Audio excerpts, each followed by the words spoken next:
ఇక్కడ మనకి retirement corpus generate చేసుకోవడానికి ఎన్పిఎస్ అనేది చాలా ట్యాక్స్ బెనిఫిట్. ఎన్పిఎస్ లో అకౌంట్ 30 years వచ్చేంత వరకు మనం 60 years వచ్చేసరికి బతుకుంటామో చస్తామో ఎవరికి తెలుసు. అసలు ఈ ఎన్పిఎస్ లో మనం ఇన్వెస్ట్మెంట్ చేయడం పార్టీఏ కొత్త డ్రాఫ్ట్ ప్రపోజల్స్ తీసుకొచ్చింది. టైటో అకౌంట్ లో ఎగ్జిట్ రూల్స్ ఉండవు, ట్యాక్స్ బెనిఫిట్స్ ఉండవు, అలాగే పెన్షన్ బెనిఫిట్స్ కూడా ఉండవు. ఇందులో మా పెద్దనాన్న రైతు, ఆయనకి ఇప్పుడు 63 ఏళ్ళు. ఇంకా ఆయన అప్పుడప్పుడు తన పిల్లల దగ్గర నుండి మనీ అడగాల్సి వస్తుంది. ఇది ఆయనకి ఎంత కష్టమో నాకు చాలా సార్లు చెప్పారు. దట్ ఫార్మర్స్ కి ఎన్నో సమస్యలు ఉంటాయి. క్రాప్ ఫెయిల్యూర్ అనేసి, అలాగే మార్కెట్ ప్రైస్ ఫాల్ అనేసి, అలాగే అన్ఎక్స్పెక్టెడ్ హాస్పిటల్ బిల్ అనేసి. సో ఇలాంటి సిచ్యువేషన్ లో మంత్లీ ఖర్చుల కోసం తను వాళ్ళ పిల్లల దగ్గర నుండి మనీ అడగాల్సి వస్తుంది. దట్ వాళ్ళకంటూ ఒక సెక్యూర్డ్ ఇన్కమ్ అనేది వాళ్ళు క్రియేట్ చేసుకోలేదు. ఇది మా పెద్దనాన్న ఒక్కడే కాదు, మా పెద్దనాన్న ఏజ్ లో ఉన్నటువంటి చాలా మంది ఇలాంటి సిచ్యువేషన్ ని ఫేస్ చేస్తూ ఉంటారు. పిల్లల్ని లక్షలు పెట్టి చదివిస్తారు. రిటైర్మెంట్ తర్వాత వాడికి లక్షలు పెట్టి చదివించాను, నా ఖర్చులకి ₹1 కూడా ఇవ్వడం లేదని బాధపడతారు. వాళ్ళకంటూ ఒక సేవింగ్ అనేది పెట్టుకోరు. ఇలా బాధపడకుండా ఉండాలంటే మీరు రిటైర్మెంట్ తర్వాత మీరు మీ పిల్లల మీద డిపెండ్ అవ్వకుండా మీకంటూ ఒక సెక్యూర్ ఇన్కమ్ అనేది సృష్టించుకోవాలి. దట్టు మీ రిటైర్మెంట్ టైంలో మీ పిల్లల ఫ్యూచర్ కూడా అంతే బిజీగా ఉంటుంది.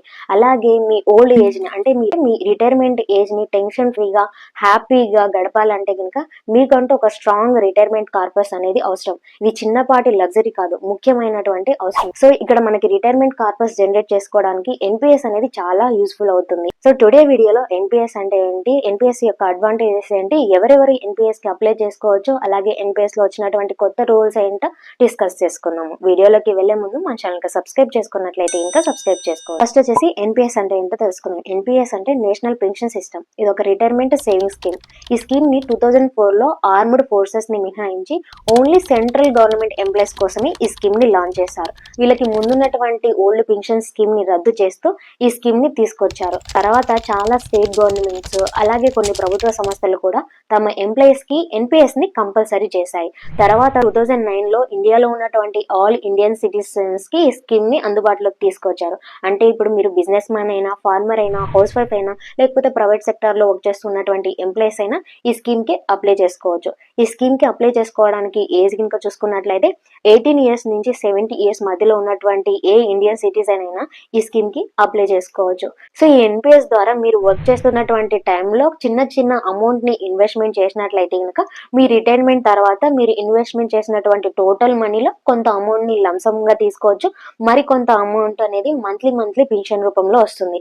అలాగే ఈ ఎన్పిఎస్ స్కీమ్ యొక్క అడ్వాంటేజెస్ ఏంటని చూసుకున్నట్లయితే కనుక ఈ ఎన్పిఎస్ స్కీమ్ లో ఇన్వెస్ట్మెంట్ చేయడం ద్వారా మన ఇన్వెస్ట్మెంట్ వచ్చేసి కాంపౌండింగ్ తో గ్రోత్ అవుతూ వస్తుంది.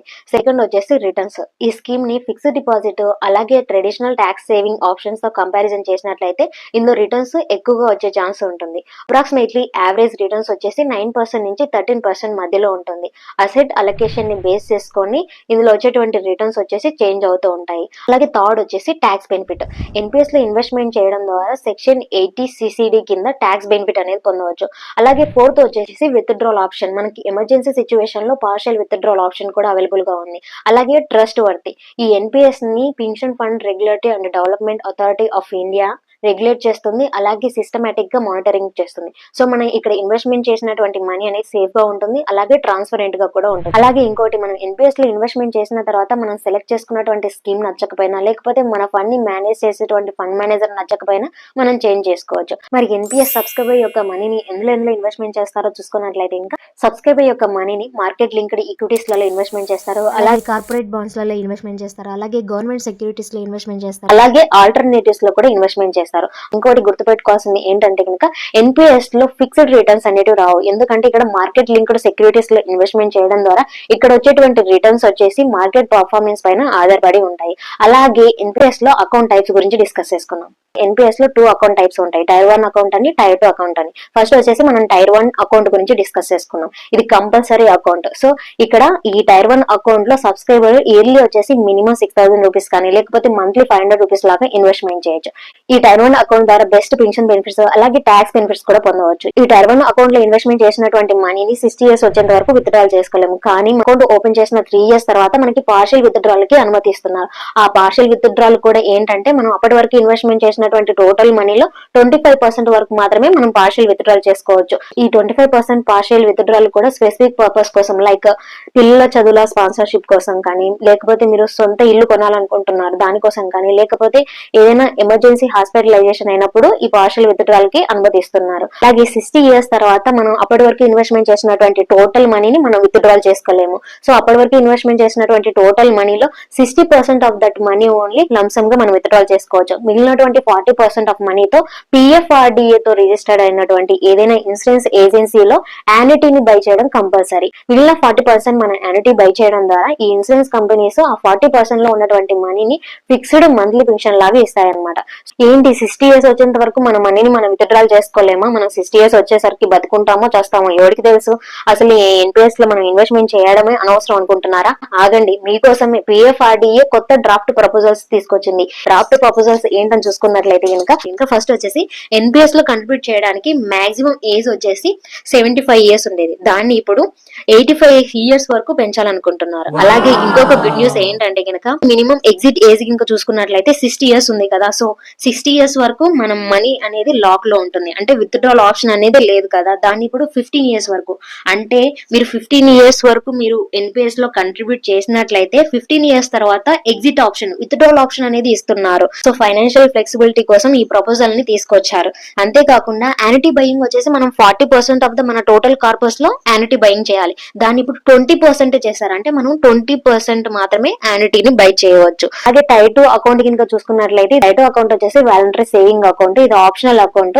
ఇందులో ట్యాక్స్ బెనిఫిట్స్ కానీ లేకపోతే పెన్షన్ బెనిఫిట్స్ కానీ మనం పొందలేము. ఇందులో విత్డ్రాల్ వచ్చేసి మనం ఎప్పుడు కావాలంటే అప్పుడు మనం మనీని విత్డ్రాల్ చేసుకోవచ్చు, అంటే ఫ్లెక్సిబుల్ విత్డ్రాల్ ఆప్షన్ అనేది ఇందులో అవైలబుల్ ఉంటుంది అనమాట. అంటే లిక్విడిటీ కోసం అయితే ఇంకా టైర్ 2 అకౌంట్ అనేది ఓపెన్ చేసుకోవచ్చు.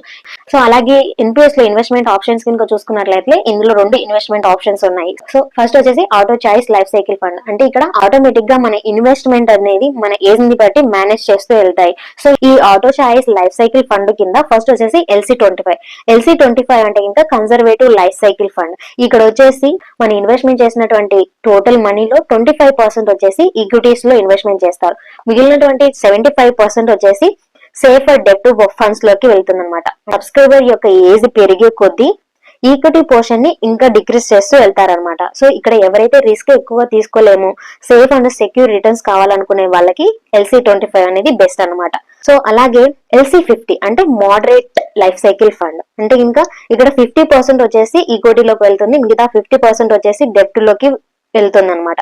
సో ఇక్కడ మరి అగైన్ సబ్స్క్రైబర్ ఏజ్ పెరిగే కొద్దీ ఈక్విటీ పోర్షన్ అనేది డిక్రీజ్ చేస్తా వస్తారు. LC50 అనేది మీడియం రిస్క్ వాళ్ళకి సెట్ అవుతుంది.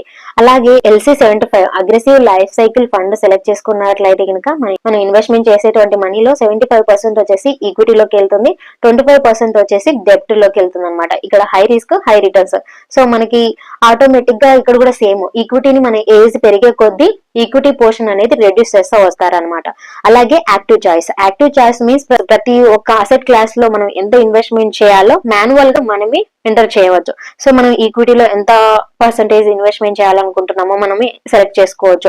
కార్పొరేట్ బాండ్స్ లో ఎంత పర్సెంటేజ్ ఇన్వెస్ట్మెంట్ చేయాలనుకుంటున్నామో మనమే సెలెక్ట్ చేసుకోవచ్చు. అలాగే గవర్నమెంట్ సెక్యూరిటీస్ లో మనం ఎంత ఇన్వెస్ట్మెంట్ చేయాలనుకుంటున్నామో మనమే సెలెక్ట్ చేసుకోవచ్చు. అలాగే ఆల్టర్నేటివ్స్ లో ఎంత ఇన్వెస్ట్మెంట్ చేయాలనుకుంటున్నామో మనమే సెలెక్ట్ చేసుకోవచ్చు. మీరు ఎక్స్పీరియన్స్డ్ ఇన్వెస్టర్ అయి ఉంటే కనుక ఈ అసెట్ అలొకేషన్ మీ కంట్రోల్లో ఉండాలి అనుకున్నట్లయితే కనుక ఇది బెస్ట్ చాయిస్ అనమాట.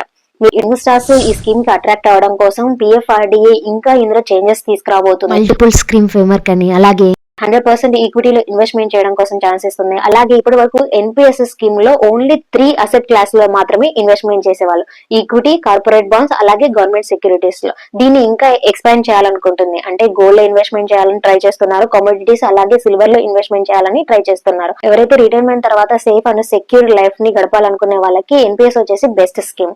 నెక్స్ట్ వీడియోలో మంత్లీ మనం ఎంత ఇన్వెస్ట్మెంట్ చేస్తే మనకి రిటైర్మెంట్ కి ఎంత కార్పస్ అనేది జనరేట్ అవుతుంది, అలాగే ఎన్పిఎస్ ని ఎలా అప్లై చేసుకోవాలి, ఎన్పిఎస్ అప్లై చేసుకోవాలంటే ఏ డాక్యుమెంట్స్ అవసరమో నెక్స్ట్ వీడియోలో డిస్కస్ చేసుకుందాము. ఈ వీడియో మీకు నచ్చినట్లయితే లైక్ చేయండి, అలాగే మీ ఫ్రెండ్స్ కి యూజ్ అవుతుందంటే షేర్ చేయండి. Thanks for watching this.